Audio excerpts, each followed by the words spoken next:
Nick Woods here, just going to do a quick lesson on blues soloing for those of you maybe just getting started on it. We're going to be doing it in the key of A today based on the 12-bar blues. Got 3 chords involved here. Got our A7, D7, and E7. Alright, so first thing we're going to look at is A minor pentatonic. A lot of us know this scale. Okay, it's a real basic scale. It sounds pretty good over all 3 chords. You can do a lot of cool stuff with it.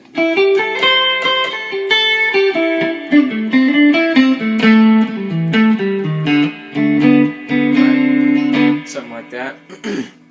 So a great thing we can do to add to that scale is add an E flat note to it. Okay, there's one right there.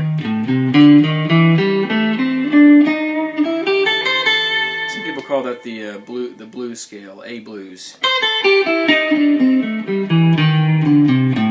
it's going to be a great blues sound. You can add a little more flavor to your pentatonic licks.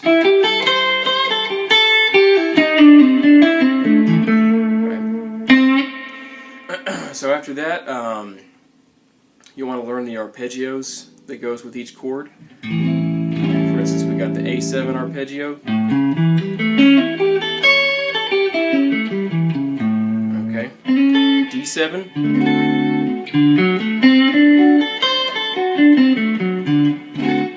And then E7.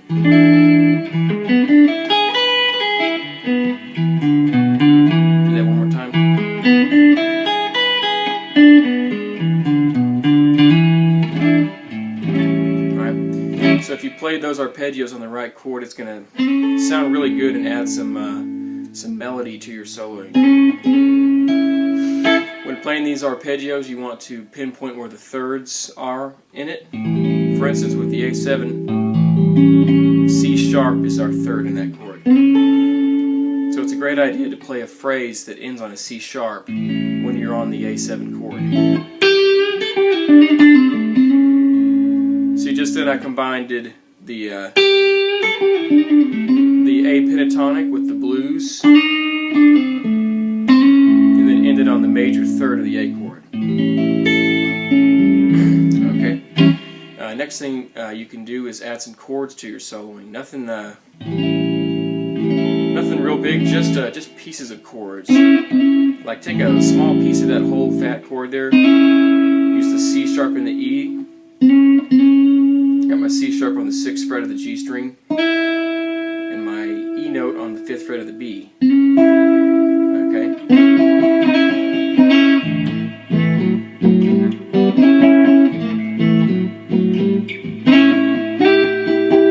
That's another good one right there. We got an E note on the 9th fret of the G, and a G note on the 8th fret of the B.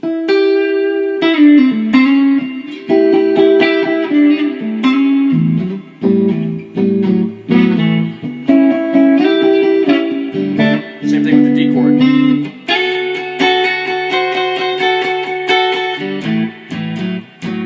So adding little pieces of chords to your soloing adds even more texture and melody and color. Okay, so if you combine all 3 of those things, you got a little A minor pentatonic with the blues, the E flat note, the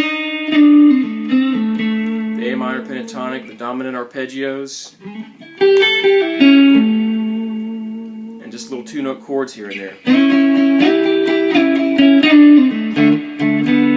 You're going to have some pretty unique, cool blues phrases in your soloing.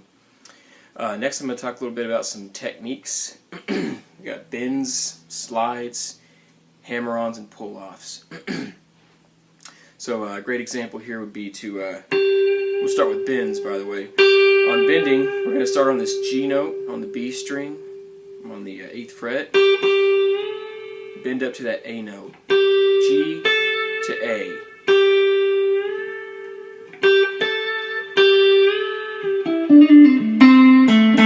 Okay.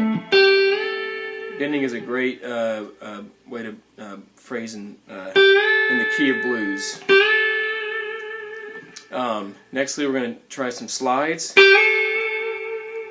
Sounds a lot like the bend. It's got a slightly different sound. Sounds great if you add some vibrato to the end of that. Remember, we're starting on the G note, ending on the A, sliding up 2 frets. Add some vibrato to that. Remember, vibrato comes from your wrist, not from the finger.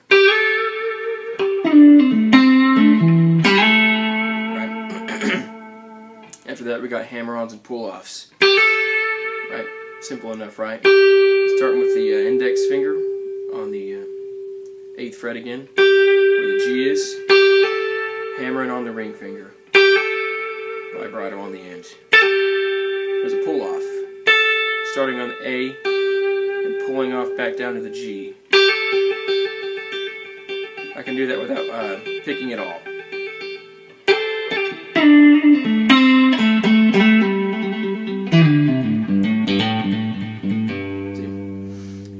If you can combine these 3 different techniques, you'll have some cool phrases. Something like this.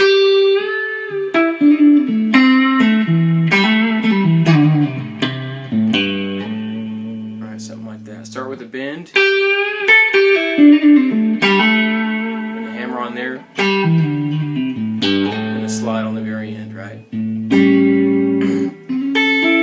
when using these techniques, it's definitely a good idea to land on the 3rd. Hammer on that major 3rd note when you're on the A7. Right there I got a little chord. Barring the 5th fret on the G and the B string. Hammering my ring finger onto that C sharp on the G string. Okay, same thing with the D chord maybe. Right there I'm starting with the 6th fret on the B and the 5th fret on the E string. Hammering on my ring finger on the B string. Gives you a little D7 sound, or a D major sound.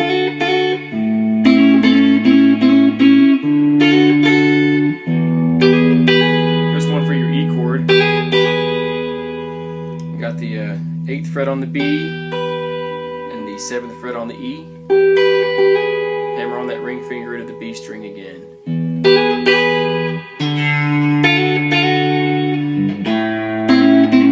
It's a great sound, great way to end a phrase right there. Right.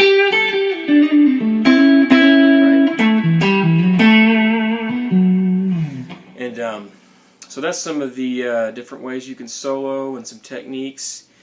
From there, it's best to study some of your favorite players. Learn those licks either from a tablature website or from a friend maybe, and try to apply these different techniques to it. Find out what they were doing whenever they wrote the lick. You know, pretty much all blues lick is going to come from some sort of theory standpoint. Most of them are going to be utilizing the arpeggios or the pentatonic scale, something like that. Alright guys, well that's about all I got today. I hope you learned something useful. Adios guys.